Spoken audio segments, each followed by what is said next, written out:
The Bills and the Cardinals. Wow, you had all the components to a great game. Number one, the stars made plays. All right. Number two, you had incredible last-second theater, and really number three, it impacts the standings. You can have a great game, and one team could be 2-7, the other team could be 4-5. It's a great game, but what's the lasting impact on the season? We know the Bills are fighting for playoffs. They're fighting for a division. The Cardinals have been asserting themselves. They now lead the NFC West based on tiebreakers. I know the Rams are playing well, and Seattle's got to get their act together defensively, and Russell Wilson better wake up because he has had a horrendous month. But yesterday was just flat out awesome. That Cardinals finish was... I mean, you can't even describe it. It was crazy. You know what the crazy thing is? Because there were so many ways to attack it, whether it was the inconsistency of Josh Allen. There were points where he looked great, obviously at the end, where he threw that absolute dart what a throw. To Stephon Diggs, which was amazing. But there were the inconsistencies that it harkened back to a couple of years ago. I was like, what the heck are we watching right now with Josh Allen? And, you thought we had gotten past that, but it's going to crop itself up every now and then. They still have a lead in the division, even though the Miami Dolphins are coming quick, as we'll talk about a little bit later, BT. But this game had so much of everything, from Josh Allen making a throw to Kyler Murray willing the team back with those two rushing touchdowns. Were they down 17? Or no, they're down 14 or 15. He came back with those two rushing touchdowns and ultimately took the lead. And then you thought it was over until he made the play of the weekend. I mean, maybe of the month. The weekend? Maybe of the year. Yeah, keep going, buddy. It was short. It was the weekend. Because the thing is, people thought it was a Hail Mary. That wasn't a Hail Mary. They were running routes. In fact, when they broke it down afterwards, they were getting on, the Buffalo Bills defense for, like, why are you covering the guy 15 yards down the field? Don't cover the guy 15 yards down the field. The game's over if you complete it to that guy. Why cover, anywhere other than the end zone? Because that's the only thing that matters. But Kyler Murray, who made a defender missed, and Mario Addison at the line of scrimmage and just crapped on him, set himself up, and threw and then a ball. Oliver, by the way. Exactly. Oliver was coming on him. But then threw a ball with Oliver. He knew he was going to get drilled. Threw a ball 43 yards absolutely perfectly. Because if that's too deep, it's incomplete. If it's too short, it's incomplete. It was perfectly lofted so that DeAndre Hopkins, who outjumped all three of those Buffalo Bills defenders, could come down with it and win the game. I mean, it was weird. As soon as he let it go, I was like, this thing has a chance, because it was so perfectly thrown. And usually with Hail Mary balls, and it wasn't really a Hail Mary play, but a Hail Mary ball, it's never perfectly thrown. You know what I mean? Like, there's a little wobble to it, or a lot of guesswork. It's too short, or it's too far. As soon as he let it go, I was like, man, that thing has a chance. He's unbelievable. He is so unbelievable. It's the wow play. All he does is make wow plays, and that's why they're winning. But he makes the wow plays, but he doesn't make a ton of mistakes. No. I'm not saying he's without any mistakes. He's still an evolving, developing. He's got 8 turnovers, interceptions on the season, something like that. Yeah.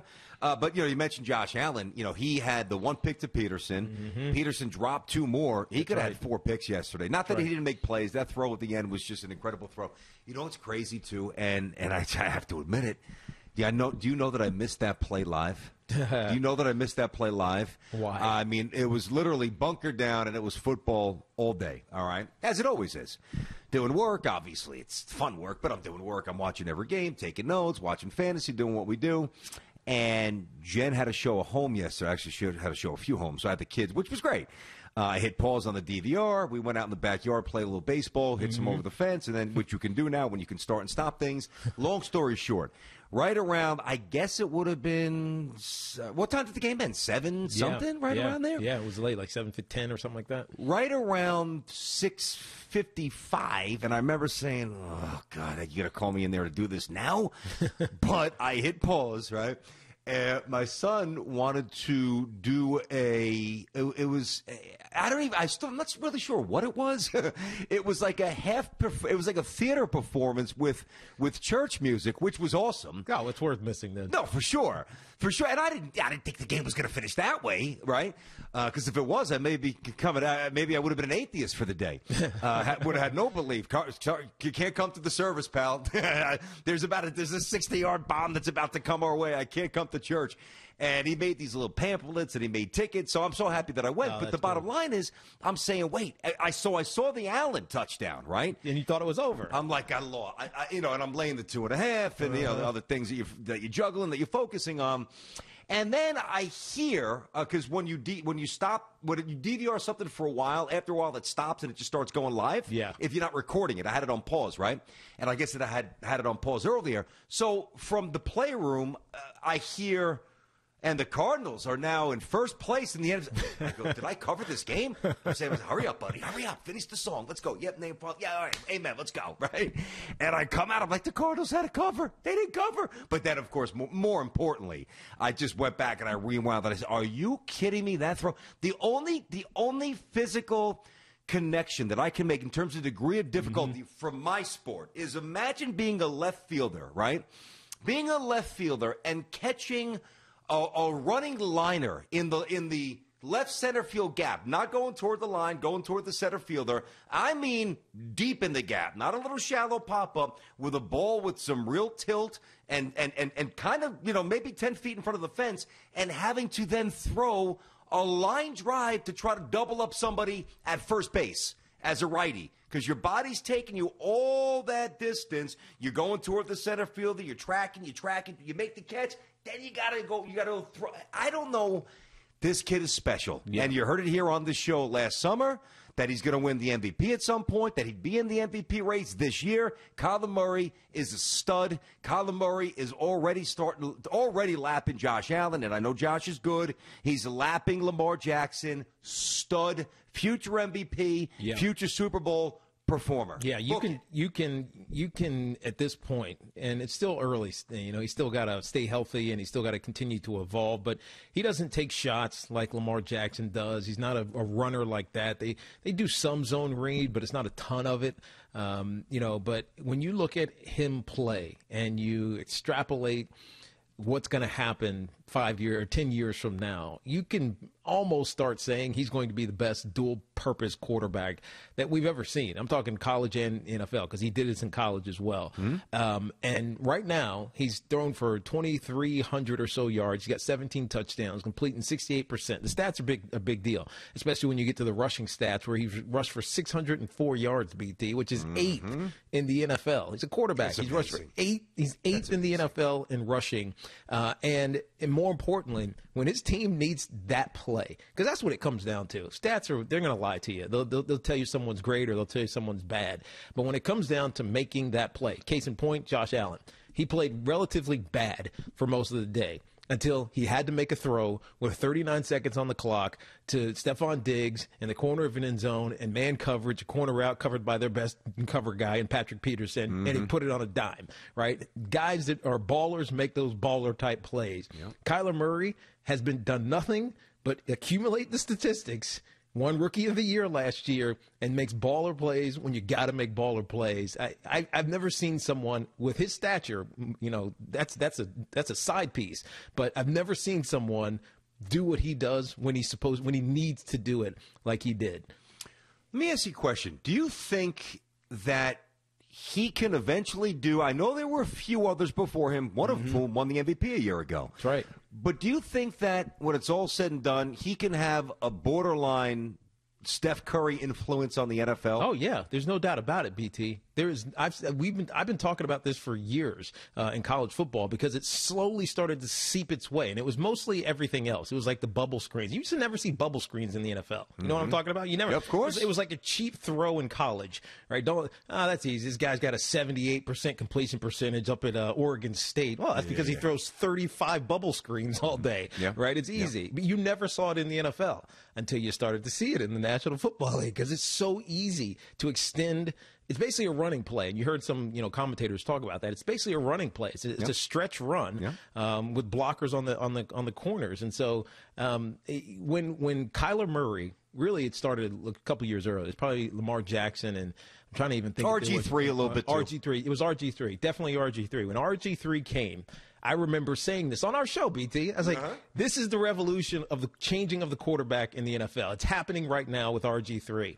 But then RG3 was reckless with his body, and his body got destroyed. He tore his ACL, and remember he played in the postseason game with a partially torn ACL. It's also partially the franchise's fault. Yeah, definitely. You got to step in and save the young man. Yeah, don't let him play. And he tore his ACL in the game. Yep. And you just kind of, all right. Was that the Seattle? Who they play? Seattle? I want to say it was Seattle. It was Seattle. But it was like, all right, never mind. That was a bold take, but it's not happening. But a couple years later, because they continually did it in high schools, they continually do it in college. It was only a matter of time before NFL teams said, you know what, I'm going to draft that kid. I'm going to give him a shot to be my guy. And it started with Lamar Jackson, who was amazing. He took it forward, a progressive coach like John Harbaugh, and really Ozzie Newsome, who was their general manager at the time, to see it and bring it to the league. And then he wins the MVP, and then Kyler Murray gets drafted by Cliff Kingsbury, simply gets that job because Kyler Murray's going to be the #1 overall pick that season.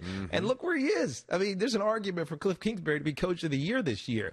It's probably not going to happen because Brian Flores will probably win it. But still. Can we get a little love from Mike Tomlin? They haven't lost yet. True. Come on. True. Undefeated. True. But you usually get coach of the year when you exceed an expectation so precipitously, right, that it stands out. Nobody thought that Brian Flores and the Miami Dolphins were going to be at 6-3 right now, a game out of first place in the AFC. Yeah, we thought they'd be better, but no, I'll give you that. Nobody saw 6-3. That's true. And he made the decision to bench a popular veteran in Ryan Fitzpatrick to go with a young kid in Tua, who's done nothing but get better each and every week. You know what's amazing, too? You think about the timeline of, usually there's a slower transition to whatever it might be when there's a complete overhaul in philosophy, right? Yeah.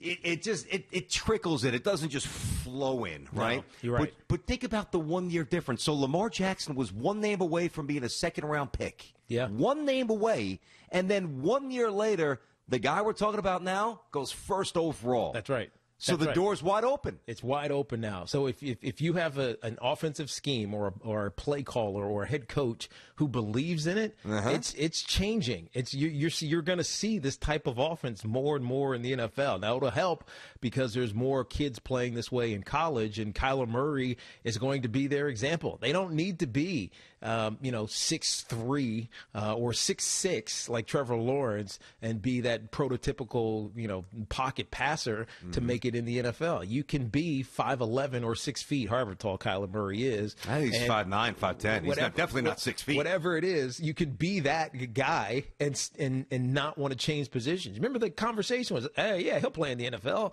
He's just got to play, wide receiver, or he'll be a kick returner. I thought he was going to stick with baseball, to be honest with you. Until we had him on the show at the Super Bowl. That's when you and I both surmised he's playing football because he didn't divulge on the show. That's right. But up until that point, and I was still kind of married to the older, the antiquated, mindset, like the prototypical quarterback size. Man, he's good, but boy, he's small.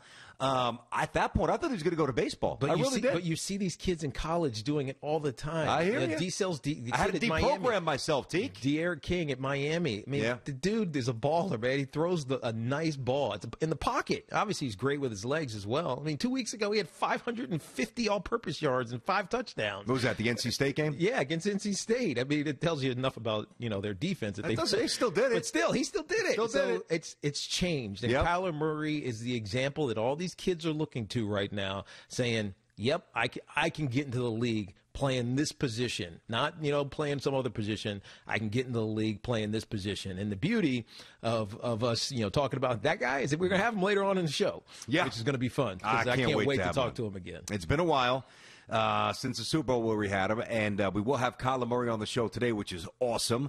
And, he's listen, all these things, we can get to the next gen stats, and, he hits this top speed, and he's been contacted 72 times less than Lamar Jackson, which is actually a stat. Where he is in terms of, this point versus Lamar at that point during Lamar's MVP season. I mean, just, go to any website. You can find this stuff. But what you can't quantify, but if you watch the Cardinals, is he's got poise, and he's got that slow heartbeat that every team craves and chases. He does not get flustered. Nope. He's just chill. He is an assassin. He is unbelievable. Wow. The Bucs needed to show a little offensive life, a little gumption, a little bounce back. That Saints game was rough. Yep. They look good. Yep. They look good. You know why? Because of what I said on Tuesday or Wednesday, whatever it was. They went back to playing 2 tight ends, Cameron Brate and Rob Gronkowski. Yep. Tom Brady is not – he's not Kurt Warner. You know what I mean? I'm not saying that to compare them at all. But Kurt Warner excelled in having pressure and getting rid of the ball to the right receiver who was going to go make some plays down the field. The Tampa Bay Buccaneers offensive skill position players, other than Antonio Brown, are big wide receivers who are route runners, and it takes some time for things to develop. If you're going to leave your edges unprotected, your immobile quarterback's going to get beat up. So what did they do this past weekend, BT? They had Cameron Brate on one side. They had Rob Gronkowski on another. Yep. They ran the ball effectively, including that unbelievable 98-yard touchdown by Ronald Jones. That was just, dude, I love when I see that. When I see somebody break through. What happens to you on your couch? What are you doing? So whenever somebody's backed up, because I used to live for this when you were backed up, and I was early in my career. They didn't let me do that. They let the bigger running back do it because you're just trying to get 2 yards. You know what I mean? Get a yard, get away from the goal line. Yep. But later in my career, whenever I was backed up, I was like, I just because you're getting the football. They know you're getting the football. And it's just a matter of who can win up front. The Tampa Bay Buccaneers won up front. Ronald Jones cut a perfect cut right off his offensive lineman's right hip, jumped over the defender, and is off to the races. Then he had that little gallop right with 20 yards to go, that little separation where he high-stepped it. That's boom. right. That's sweet. No, it's just sweet. That's hitting your head on the goalpost. We say this all the time. Hey, man, don't hit your head on the goalpost. If you make that catch, you hit your head on the goalpost. That's what that is. Is that when you break through and there is nothing in front of you except the goalpost. And that's exactly what he had. It was awesome. Listen, it was and there was the stats that bear that out because Tiki was talking about this, about the need for the Bucs to do not necessarily maybe what Bruce Arians always wants to do, but just to kind of modify this and tweak this to the skill set that they currently have and the study. They've got to be more adaptable. Brady had to be adaptable. Arians has to be adaptable. Leftwich has to be adaptable and pliable in terms of what they pursue offensively. And the numbers bear it out. They had, I want to say, like 60. I think it was. I saw this was 60+ percentage more double tight end sets, and this seems to be a recipe. My only fear is, whether, and I'm not saying that this is going to happen, but if they continue to do this and they play against better defenses and maybe it's not quite flowing the way it was yesterday, do you start to, not chirping, I don't think Evans will chirp, but do you get a few hands up in the air? That's a good question. That's a good question. They deviate from what they're now doing well. Yeah.